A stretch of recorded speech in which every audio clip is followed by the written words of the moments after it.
없는 사랑을 주는 여러분, 하나님은 우리보다 앞서가시며 그 하나님을 나의 피난처 두려워하지 마십시오. 여호와 하나님의 저편이 있습니다. 오늘 우리가 함께 은혜 받으실 말씀은 사무엘하 24장 10절에서 15절 말씀을 본문으로 재앙의 끝은 언제인가 라는 제목으로 함께 은혜를 나누도록 하겠습니다.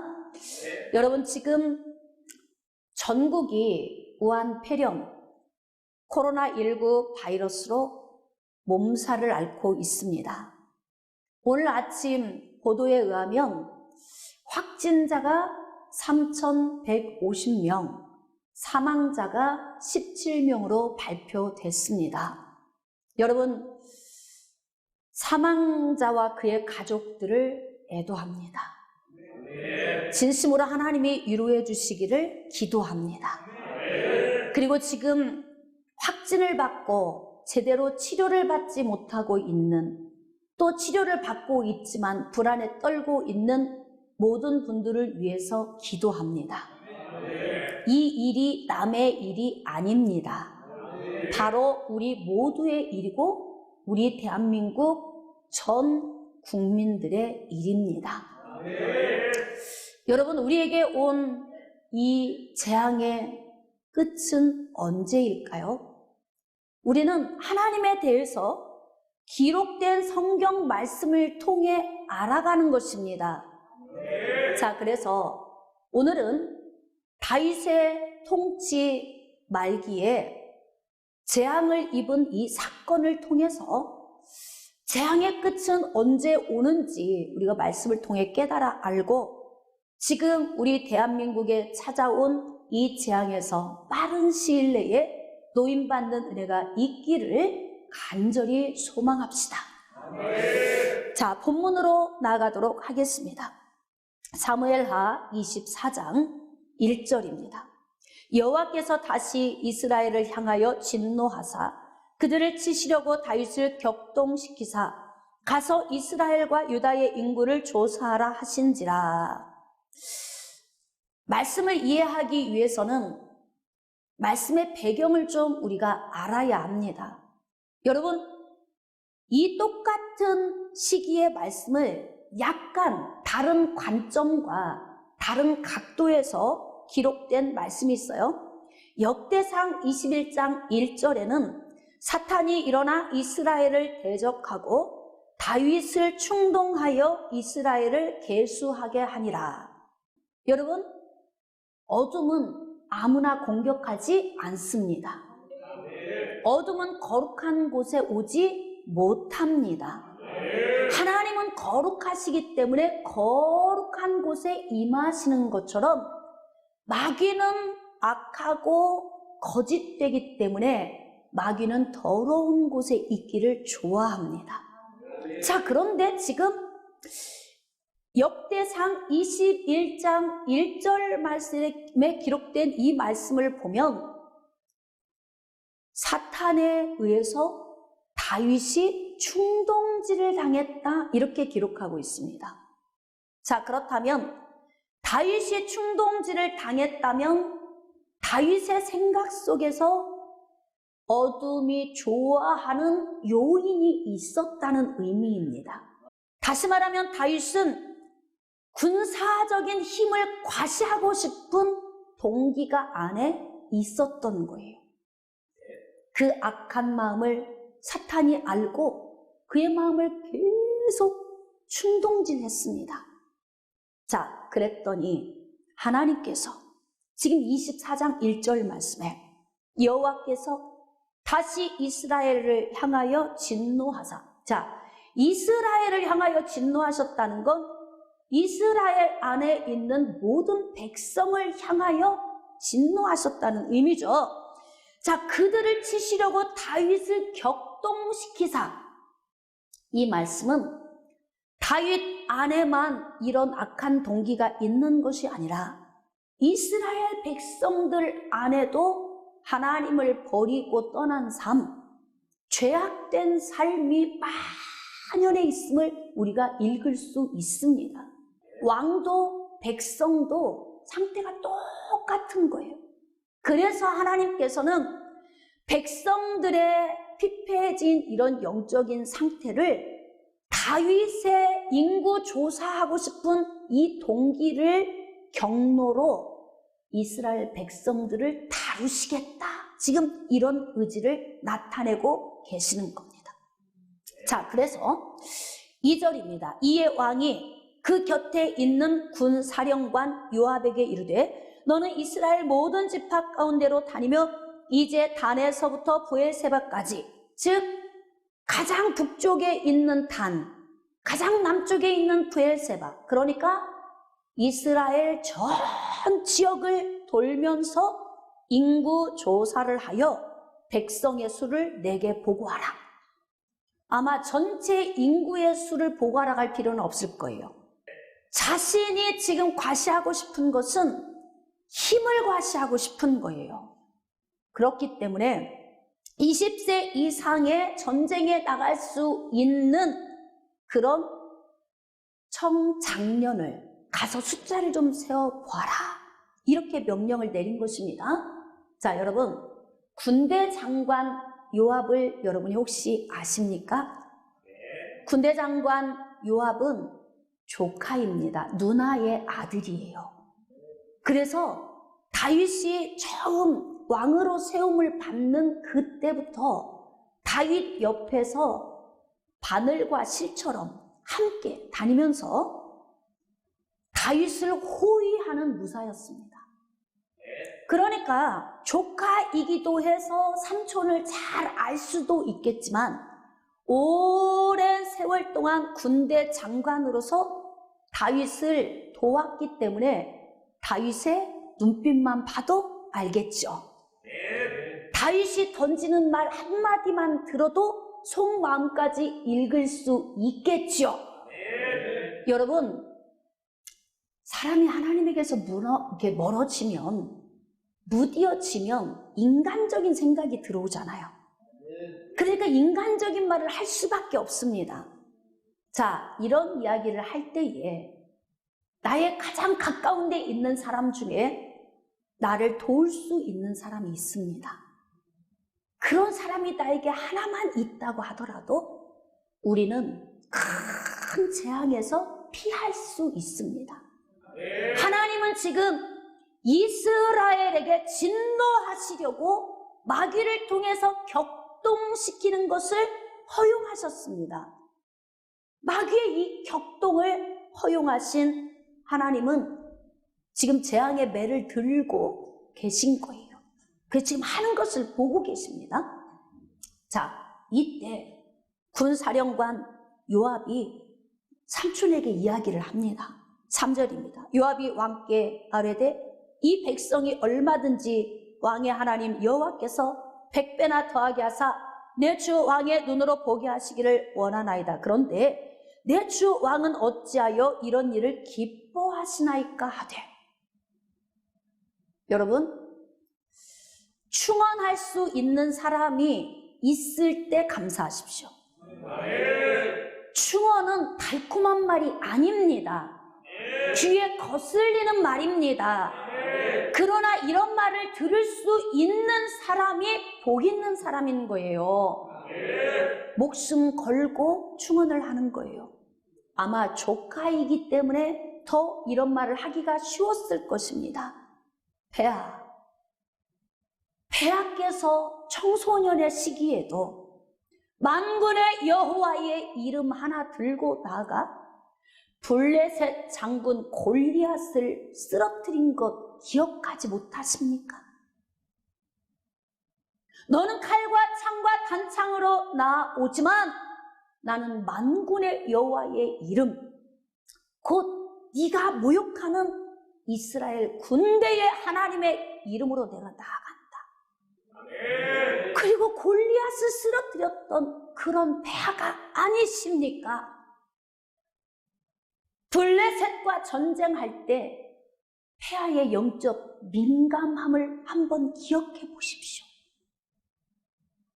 하나님, 치리이까 말리이까 물으셨을 때 하나님의 음성을 듣고 전쟁을 하지 않았습니까? 하나님이 쳐라 그러면 왕이 나아갔고 멈춰라 그러면 멈추지 않았습니까? 그리고 하나님께서 또 질문했을 때 이제 정면으로 공격하지 말고 그들의 뒤로 복병이 되어서 뽕나무 맞은편에서 내가 뽕나무 꼭대기에서 발자국 소리를 들려줄 테니까 그 사인을 듣고 공격하라. 이렇게 민감하게 하나님의 음성을 듣고 전쟁을 치르던 폐하가 아니셨습니까? 요압이니까 할 수 있는 이야기입니다. 핏줄이잖아요. 조카이기도 하고 40년 동안 왕 옆에서 왕을 호위했던 사람이기 때문에 할 수 있는 말이에요. 유일하게 조카 한 사람. 요압의 이 충언 말고는 나머지 군대 사령관들은 침묵하고 있습니다. 여러분, 나라의 중요한 문제를 결정함에 있어서 나의 앞날을 염려하지 않고 충원할 수 있는 사람이 많으면 많을수록 이 나라는 건강한 나라가 됩니다. 다윗처럼 정직한 길로 행했던 모델로 믿음의 지금 그 후진들에게 그렇게 불려지고 있지만 신앙인일지라도 우리가 조금만 긴장을 늦추면 다윗 같은 이런 모습으로 전락할 수 있습니다. 그럴 수 있을까요? 여러분이 경험해 보셨습니까? 아니면 지금 우리의 상태가 그런 상태는 아닙니까? 또 다른 군대 사령관들이 있지만 아무도 충원하지 않습니다. 먹고 사는 문제가 달려 있으니까 그냥 시키는 대로 하면 되지 이렇게 생각을 하고 요압과 함께 나머지 군대 사령관들이 인구조사를 하러 떠난 거예요. 4절입니다. 왕의 명령이 요압과 군대 장관들을 재촉한지라. 여러분, 서두르는 것은 하나님께로부터 온 것이 아닙니다. 꼭 적어 놓으세요. 마음이 조급해.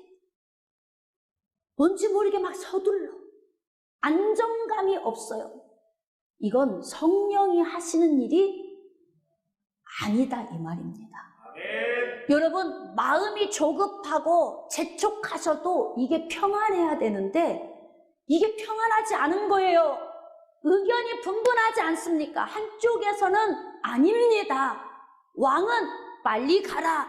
한쪽에서는 폐하 좀 더 고심해 보시지요. 라고 하는 의견이 일치가 되지 않는 이런 불안한 상황의 가운데에서 왕이 재촉을 했다. 이렇게 기록하고 있습니다. 요압과 사령관들이 이스라엘 인구를 조사하려고 왕 앞에 물러나 단과 브엘세바까지 샅샅이 9개월 20일간 전국을 돌면서 계수를 했습니다. 자, 그래서 계수를 한 그 내용을 가지고 왕에게로 온 것입니다. 8절입니다. 그들 무리가 국내를 두루 돌아 9달 20날 만에 예루살렘에 이르러 요압이 백성의 수를 왕께 보고하니, 자, 칼을 빼는 담대한 자가 80만 명이요 유다 사람이 50만 명이었더라. 총 130만이었다. 그렇습니다. 자, 그 다음 10절. 다윗이 백성을 조사한 후에 그의 마음에 자책하고, 이게 바로 뭐냐면요, 신앙인 속에 있는 양심입니다. 양심. 우리가 어떤 일을 할 때 내 스스로 자책되는 문제가 있어요. 이것은 성령이 내 안에 오셔서 내 양심을 붙들고 계시기 때문에 내 양심이 옳고 그름을 분별하면서 하나님의 말씀의 기준에서 달아보니 내가 잘못하고 있구나 라는 내 속의 양심에서 이게 체크가 되는 거예요. 그러니까 지금 총사령관들을 보내놓고 그리고 나서 다윗 안에서 심장이 벌렁벌렁벌렁 두근두근두근 뛰기 시작합니다. 왜 이렇게 내 마음이 평안하지 않지?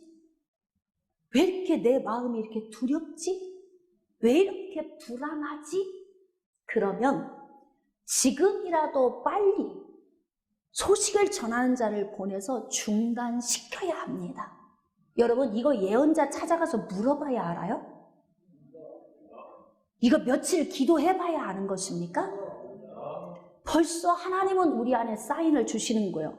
이게 옳은 일이다 싶으면 평안을 주시고, 이것이 하나님이 원치 않으신 문제라면 우리 안에 불안한 마음이 오는 겁니다. 우리는 그 양심을 통해서 분별할 수 있어야 합니다. 그래서 다윗이 마음에 자책하고 있는데 9개월 20일이 흐르고 지금 요압과 군대 사령관들이 돌아와서 보고를 한 거 아닙니까? 그런데 그 보고를 받은 후부터 이 괴로움이 더 커지는 거. 견딜 수 없는 괴로움이 옵니다. 숨이 턱턱 막힙니다. 막 어찌할 줄을 모르겠는 거예요. 자, 그래서 다윗이 하나님께 엎드리기 시작합니다. 다윗이 여호와께 아뢰되 내가 이 일을 행함으로 큰 죄를 범하였나이다. 죄를 범하면 사인이 어디로부터 옵니까? 양심으로부터 옵니다. 그래서 우리는 알게 되는 거예요. 그러니까 다윗은 양심에서 온 사인을 통해 죄임을 깨달아 알고 그리고 하나님 앞에 회개하며 나갑니다. 여호와여 이제 간과하옵나니 종의 죄를 사하여 주옵소서. 내가 심히 미련하게 행하였나이다. 여러분, 영적으로 무뎌지면 이렇게 미련한 짓을 합니다. 할 수밖에 없습니다. 왜냐하면 우리 안에 죄의 본성이 있기 때문에 하나님의 영이 내 안에 오셔서 좌정에 계셔도 우리가 하나님을 자주 부르고 주님과 늘 교통하지 않으면 주님이 내 안에 오셔서 좌정에 계심에도 불구하고 우리는 둔감해집니다. 무뎌지는 거예요. 그러니까 안 느껴지는 거죠. 하나님이 안 느껴지는 거예요. 그래서 범죄할 수밖에 없는 거예요. 그러니 미련한 문제를 발생시키겠죠. 예전에 다윗이 어떤 사람입니까? 그렇게 성령에 충만해서 소년임에도 불구하고 골리앗을 무너뜨린 다윗. 자기 자신이 순간에 자기 자신의 인생을 쭉 점검해 보겠죠. 시시때때로 하나님의 은혜 안에 살았던 다윗. 그렇다고 범죄하지 않습니까? 영적으로 긴장 풀어지면 어느새 우리는 범죄하는 길에 서 있습니다. 그런 우리를 발견하죠. 그렇기 때문에 우리는 우리의 영적 관리를 잘해야 하는 거예요. 녹슬지 않도록 또는 우리의 양심의 가동이 멈추지 않도록 화인 맞은 자처럼 되지 않도록 우리는 우리의 영성 관리에 최선을 다해야 합니다. 11절입니다. 다윗이 아침에 일어날 때에 여호와의 말씀이 다윗의 선견자 된 선지자 갓에게 임하여 이르되 가서 다윗에게 말하기를 여호와께서 이와 같이 말씀하시기를 내가 내게 세 가지를 보이노니 너를 위하여 너는 그 중에서 하나를 택하라. 내가 그것을 내게 행하리라 하셨다라 하시니. 자, 이게 우리 좀 궁금합니다. 회개하면 그냥 게임이 끝날까요? 왜 아니라고 여러분 생각합니까? 그냥 회개하면 그 나머지는 시온의 대로처럼 뻥 뚫리는 것 아닙니까? 우리는 어떻게 하나님을 알아가냐면 그동안 하나님께서 성경에 기록하게 하신 말씀을 통해서 하나님을 우리는 알게 되는 거예요. 여러분, 성경은 죄인된 인생들이 이 땅에서 죄를 지으며 살아가는 그런 삶 가운데 예수 그리스도를 보내주시고 하나님의 은혜를 주신 개입된 사건을 기록한 책이니까 이 말씀을 보면은 우리가 어떻게 살아야 할지를 알게 되는 것입니다. 회개했는데요. 그리고 아침에 눈을 떴는데요. 그런데 하나님께서 선지자 갓을 통해서 주신 말씀이 너에게 3가지의 징계를 제시한다. 그 가운데서 네가 하나를 선택해. 선지자가 와서 이렇게 지금 말을 합니다. 자, 그러면 우리는 여기서 좀 궁금해야 합니다. 어젯밤에 회개했는데요. 왜 아침에 회개의 기도를 들으신 하나님이 재앙을 가지고 오셨는가? 잘 기억하십시오, 여러분. 회개했다고 대가가 끝나는 건 아닙니다. 이해가 되십니까? 회개를 하면 용서는 받지만 내가 범죄한 죄에 대한 대가는 치러야 합니다. 꼭 적어 놓으세요. 그냥 우리는 회개하면 모든 것이 다 끝날 거라고 생각해요. 기도하면 하나님이 알아서 다 해주실 거라고 생각합니다. 그러나 하나님은 그렇지 않으십니다. 우리는 우리가 범죄한 죄에 대한 대가를 반드시 치러야 합니다. 회개하면 하나님은 반드시 용서해 주십니다. 그러나 대가가 남아 있음을 여러분 기억하셔야 합니다. 자, 3가지의 재앙이 무엇입니까? 13절입니다. 갓이 다윗에게 이르러 아뢰어 이르되 왕의 땅에 7년 기근, 자 밑줄 그으세요.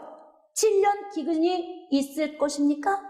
혹은 왕이 왕의 원수에게 쫓겨 석 달 동안 그들 앞에서 도망하실 것입니까? 혹은 왕이 땅에 사흘 동안 전염병이 있을 것입니까? 왕은 생각하여 보고 나를 보내신 이에게 무엇을 대답하게 하소서 하는지라. 다윗은 어떤 선택을 했겠습니까? 고통 중에 말하죠. 청하건대 여호와께서는 긍휼이 크시니, 이 긍휼, 이게 중요합니다. 여러분, 여기에는 굉장한 의미가 들어있어요. 긍휼이 크시다는 것은 꼭 7년까지 안 가도 하나님은 일반적인 계획을 변경시키실 수 있다. 꼭 3개월까지 다 가지 않아도 우리가 하는 것 봐서 하나님이 변경하실 수 있으시다. 3일까지 가지 않아도 하나님의 일반적인 계획은 변경하실 수 있으시다. 아멘. 자, 하나님은 변경하실 수 있습니다. 그러나 요인이 필요합니다. 너희들 하는 것 봐서. 너희들 하는 것 봐서. 그래서 다윗은 하나님은 긍휼을 베푸시는 하나님이라고 지금 고백하고 있어요. 그러니까 이 문제를 해결함에 있어서 하나님이 먼저 어떤 분인가를 알아야 하고, 그리고 내가 이제는 이런 하나님을 통해서 어떻게 선택해야 하는지에 대해서 고민해야 할 필요가 있어요. 하나님은 긍휼이 크시니까 내가 또는 우리가 어떻게 하느냐에 따라서 계획이 변경될 수 있으니까 전적으로 하나님을 의지해야지. 응? 전적으로 하나님을 의지해야지. 여러분 한번 생각해 봅시다. 7년 기근이 왔을 때 피할 수 있는 방법이 있을까요? 없을까요? 여러분, 대한민국이 경제가 계속 무너지고 있으니까 이민 가신 분들 많죠? 네? 이것을 그냥 성경을 읽고 그냥 지나가지 말고 우리 현실에 잘 적용해 봅시다. 기근이 오니까 떠나는 사람 많잖아요. 그러면 기름진 곳에 가서 살 수 있습니다. 자, 전쟁이 온다면 혹시 다른 나라로 망명을 가버리면 살 수 있지 않겠습니까? 그러니까 다윗이 3개월 동안 전쟁하는 동안 원수의 목전에서 쫓겨다니다가 어떤 때는 블레셋으로 망명을 갈 때도 있었어요. 기근과 전쟁은 인간적인 수단과 방법을 통해 피할 길이 있음을 다윗은 안 거예요. 그래서 이제는 자신의 범죄함을 회개하고 난 후에 인간적으로 머리 굴리지 말아야 되겠다. 인간적으로 계산하지 말아야 되겠다. 인간적으로 결정짓지 말아야 되겠다. 온전히 하나님의 손에 우리를 맡겨야 되겠다. 여러분, 회개하고 유턴하는 건 바로 이런 것입니다. 온전하게 하나님을 의지하는 것입니다. 다윗은 무엇을 선택했겠습니까?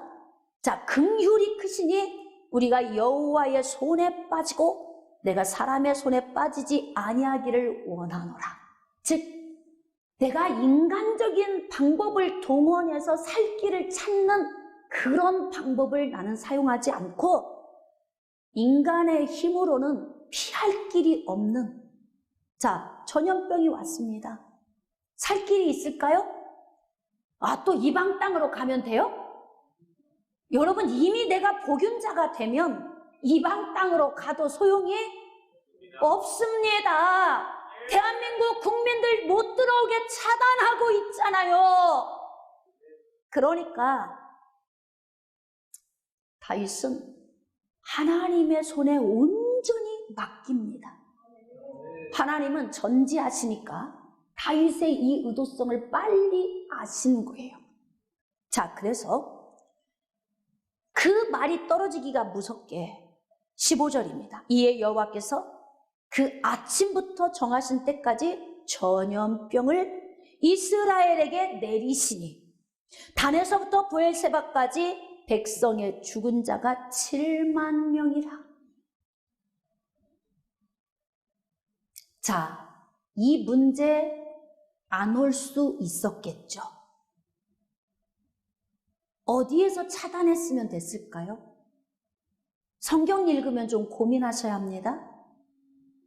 사실 관료들이 왕을 좀 더 설득을 해서 폐하, 그동안 폐하의 신앙을 우리가 지켜보았는데 폐하의 이런 모습은 지금까지 신앙생활한 모습하고는 전혀 다른 모습입니다.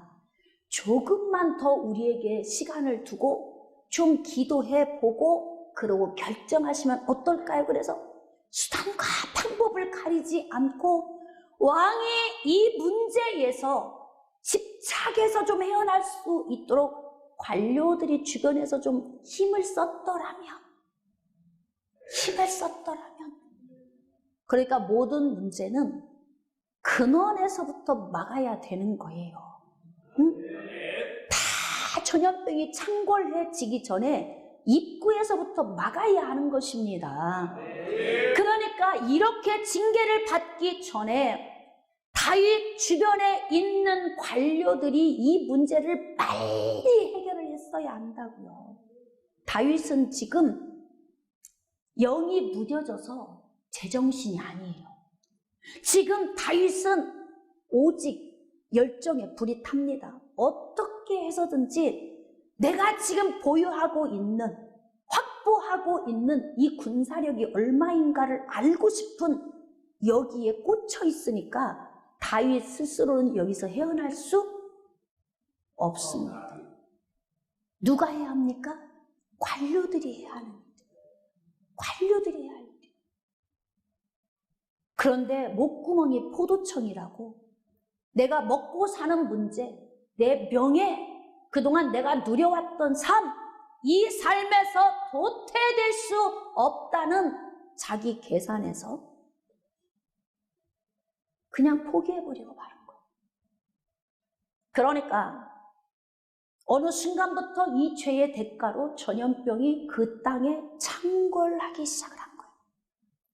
여러분, 3일이라고 하는 이 기간이 아마 30년 같이 느껴졌을 겁니다. 자, 그러면 3일이라고 하는 이 시간에 우리가 해야 할 일이 뭐예요? 하나님의 백성들이 해야 할 일이 무엇입니까? 지금 단에서 브엘세바 북쪽 끝, 남쪽 끝에서 지금 전염병이 창궐해 오고 있습니다. 기저질환이 있는 환자들이 먼저 쓰러지고, 노인이 쓰러지고, 아이들이 쓰러지고, 맨 마지막에 장정이 쓰러져야 되는데, 희한하게 지금 이스라엘에 온 이 전염병은 20대 이상의 장정들만 툭툭 쓰러지는 거예요. 성경에 그런 내용은 없지만 제가 묵상하면서 느껴지는 것이, 다윗이 군사력, 자기가 지금 확보하고 있는 군사력을 자랑하고 싶었기 때문에 아마 청장년들이 먼저 툭툭 쓰러지지 않았을까. 7만 명이라고 하는 이 사람들이 북쪽 끝, 남쪽 끝에서부터 점점 수도 예루살렘을 향해서 이 병이 계속 오고 있는 거예요. 그런데 3일이 다 되기 전에 벌써 사망자가 7만 명입니다. 유령도시로 전국이 변해가고 있습니다. 방법도 없죠. 여러분, 지금은 의학이 발달해서 그래도 치료라도 받을 수 있는데, 이 시대에는 의학도 없습니다. 방법이 없어요. 그러니까 그냥 쓰러져 죽는 것을 그냥 눈으로 다 지켜보는 거예요. 여러분, 지금 우리나라도 확진자가, 오늘 아침에 발표한 확진자가 3,150명. 병상이 부족해서 지금 집안에서 치료를 받지 못하고 있는 사람들이 부지기수로 많습니다. 그래서 지금 이 두려움이 대한민국을 휩쓸고 있습니다. 여러분, 지금 그와 마찬가지로 다윗과 이스라엘 백성들의 하나님을 멀리한 이 범죄의 대가로 말미암아 지금 북쪽 단에서 남쪽 브엘세바에서 점점 예루살렘을 향해서 좁혀 들어오고 있습니다. 여러분, 지금 대구에서 확진자가 급속도로 늘고 있기 때문에 우리 지역 아니니까 라고 우리가 지금 마음 놓고 있습니까? 남의 일입니까? 지금 우린 다 같이 긴장해야 할 때이고, 이렇게 대한민국이라고 하는 한 나라에 이런 역병이 돌고 있다면 이때 우리 그리스도인들이 해야 할 일이 무엇인가? 우리가 함께 고민해야 할 필요가 있다는 거죠. 자, 이제 7만 명이 쓰러졌습니다. 시간은 째깍째깍 흘러가고 있지만 너무 더디게 흘러가고 있습니다. 16절입니다. 천사가 예루살렘을 향하여 그의 손을 들어 멸하려 하더니, 자, 이 역병이 어디까지 왔어요? 지역이 지금 어디만 안 뚫린 거예요? 예루살렘만 아직 안 뚫린 거예요. 그런데 지금 이 역병이 예루살렘을 뚫고 들어오려고 이 역병을 일으키고 있는 천사가 손을 들어 예루살렘을 향해서 이 역병을 명령하려고 하는 이 순간에, 자, 여호와의 사자가 여부스 사람 아라우나의 타작마당 곁에 있는지라.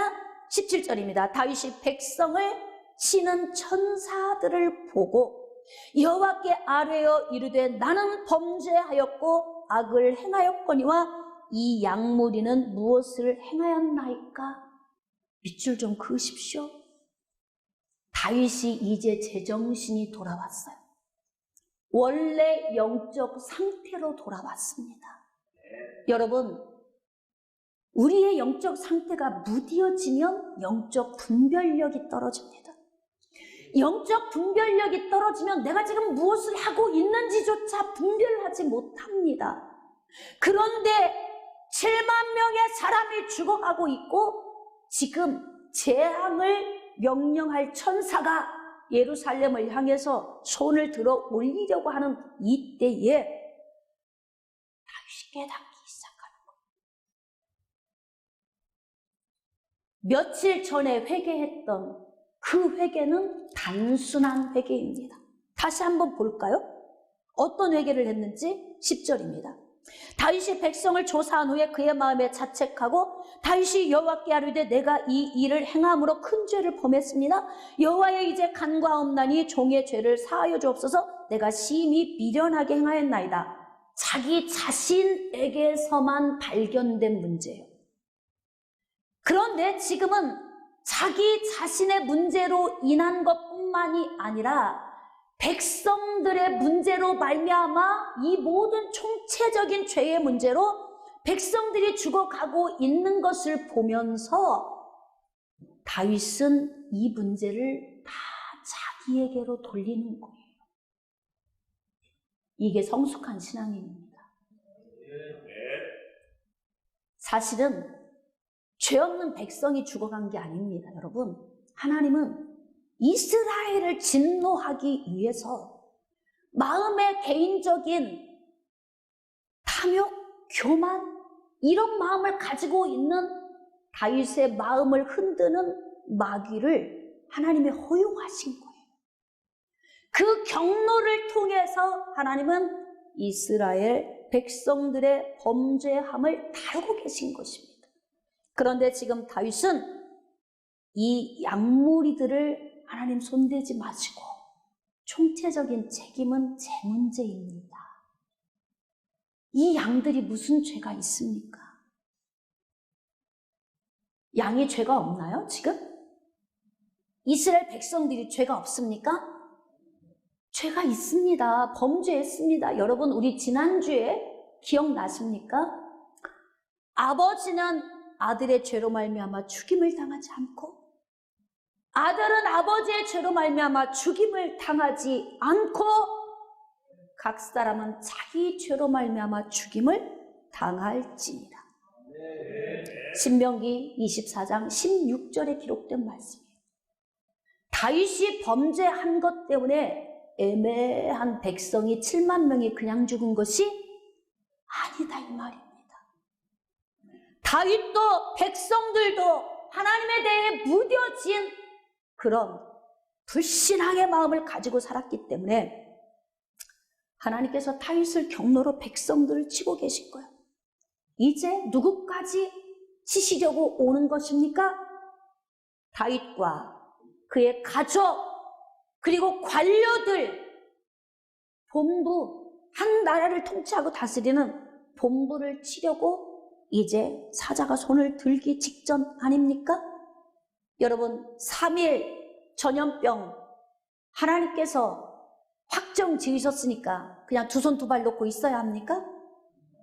포기해야 합니까? 그냥 3일이 지나가기만 기다려야 합니까? 아닙니까? 할렐루야! 그렇습니다, 여러분. 항상 우리가 잊어서는 안 될 것, 특별 계획은 변경되지 않습니다. 특별 계획은 구원 계획입니다. 하나님이 구원하기로 작정된 자는 반드시 구원하시고 건지십니다. 그러나 너희가 내 말을 지켜 행하면 내가 복을 주고 그렇지 않으면 저주하리라 했던 이 삶의 선택의 문제는 우리가 어떻게 사느냐에 따라서 복이 오거나 저주가 오는 게 달려있기 때문에 거기에 따라 하나님의 일반적인 계획이 추가되어지는 거예요. 그런데 이런 일반적인 계획은 우리의 태도에 따라서 변경될 수 있다는 것입니다. 그러니까 하나님께서 지금 3일 동안 전염병을 선포하셨을지라도 이때라도 우리가 어떻게 해야 하는지 우리 이 말씀을 통해서 기억해야 합니다. 이 재앙은 언제 끝납니까? 우리에게 온 재앙은 언제 끝납니까? 그냥 기다리고만 있지 않아야 합니다. 우리는 무언가를 해야 합니다. 그것이 무엇입니까?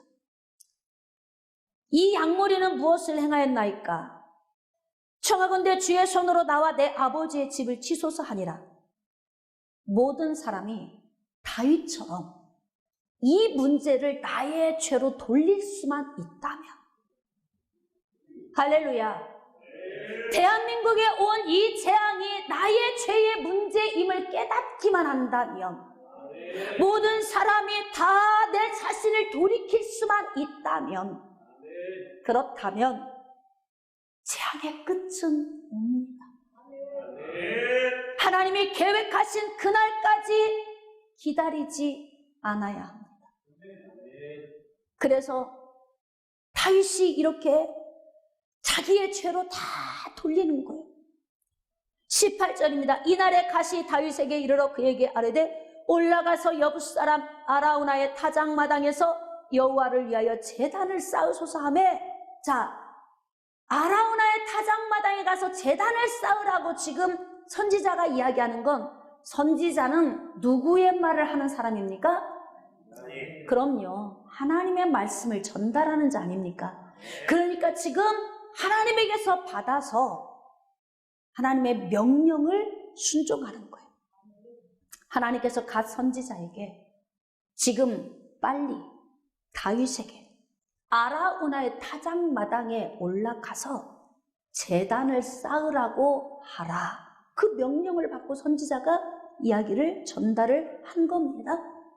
자, 아라우나의 타작마당은 어디냐면 예루살렘에 있는 모리아산, 아브라함이 독자 이삭을 바쳤던 곳, 그곳이 바로 아라우나의 타작마당입니다.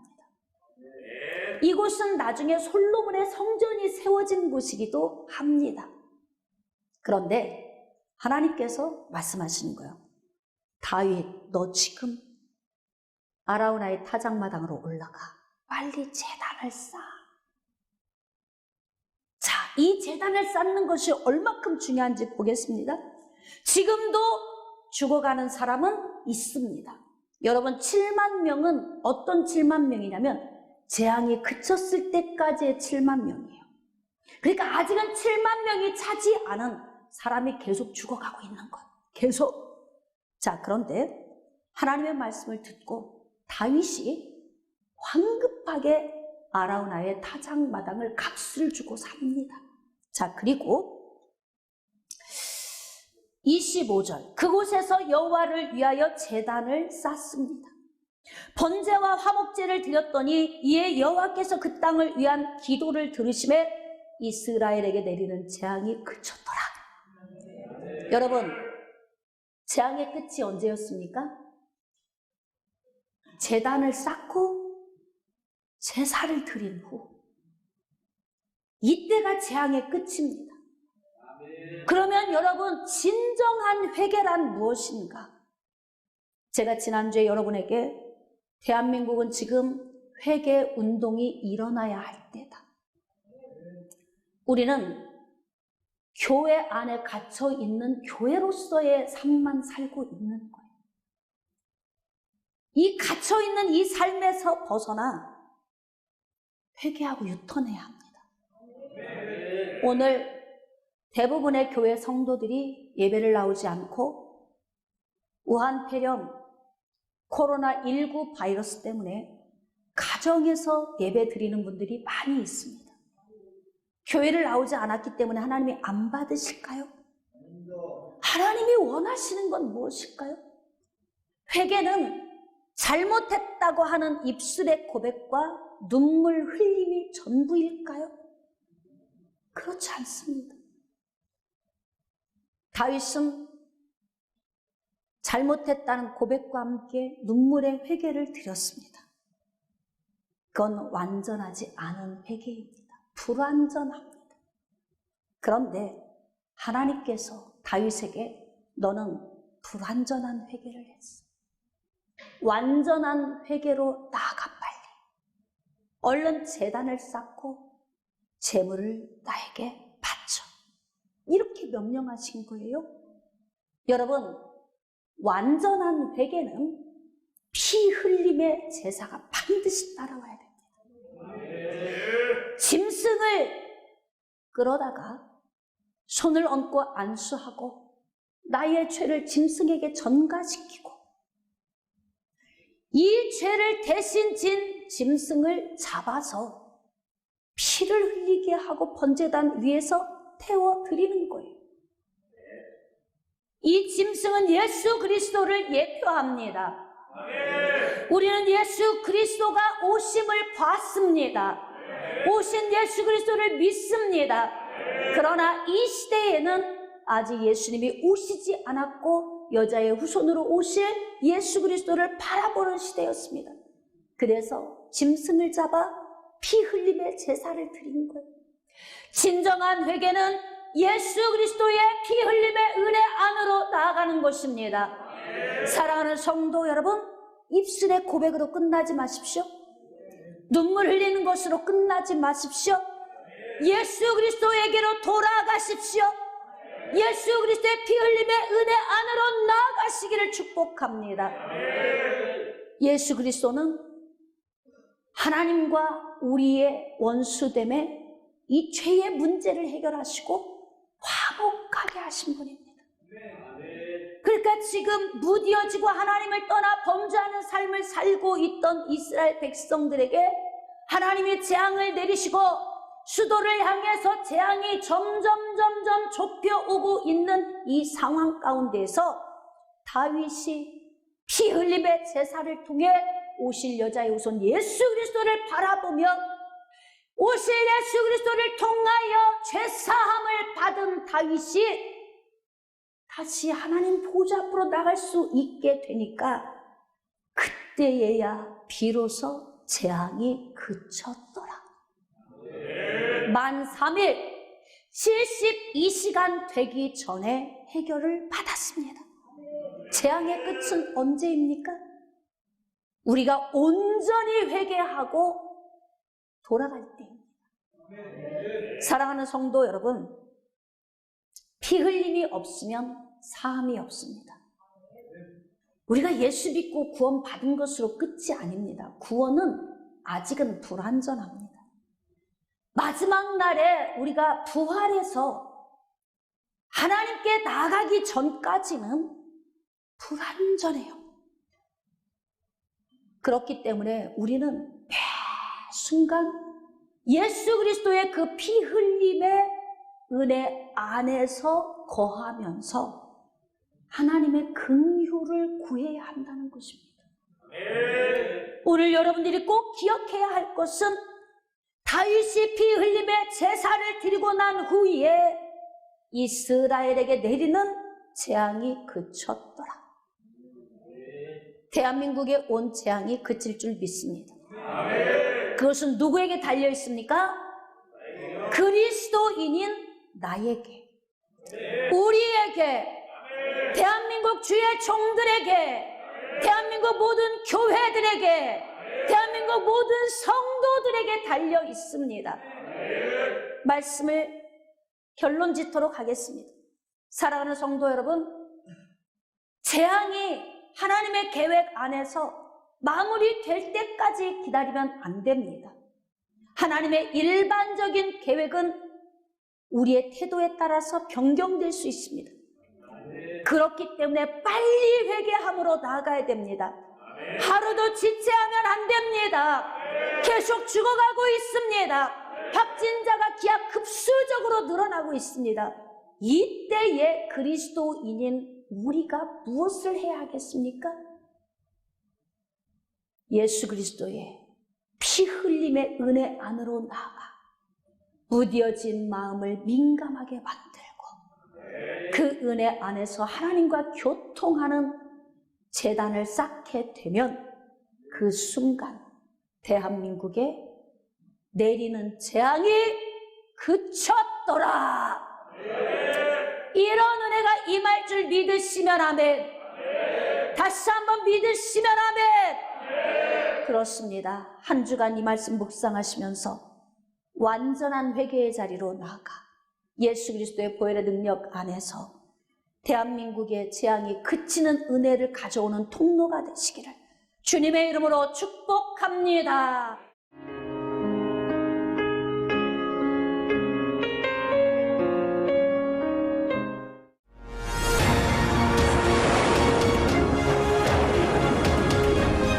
희생하는 사랑, 조건 없는 사랑을 수입니다. 여러분, 하나님은 우리보다 앞서가시며 그 하나님을 나의 피난처 두려워하지 마십시오. 여호와 하나님은 자편이 있습니다.